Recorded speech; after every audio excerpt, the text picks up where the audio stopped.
تازہ ترین ویڈیوز کے لیے چینل کو سبسکرائب کر کے بیل آئیکن اور آل نوٹیفیکیشن پر کلک کریں تاکہ آپ کو ملے ہر اپڈیٹ سب سے پہلے۔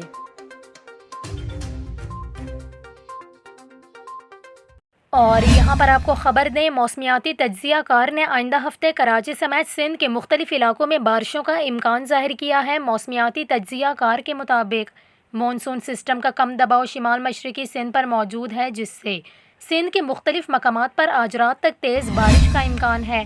موسمیاتی تجزیہ کار نے بتایا ہے کہ ایک اور مونسون سسٹم خلیج بنگال میں شدت پکڑ رہا ہے اور مونسون سسٹم ڈیپ ڈپریشن بن چکا ہے۔ 21 اگست تک مونسون سسٹم بلوچستان کے جنوبی اور شمال مشرقی حصے میں بارشوں کا باعث بن سکتا ہے۔ اس کے علاوہ موسمیاتی تجزیہ کار کے مطابق 23 اگست سے یہ بھارتی راجستھان سے مشرقی سندھ پر اثر انداز ہو سکتا ہے، جس کے تحت کراچی سمیت سندھ کے مختلف علاقوں میں 23 سے 25 اگست تک بارشوں کا امکان ہے، جبکہ سسٹم بلوچستان میں بھی بارشوں کا باعث بن سکتا ہے۔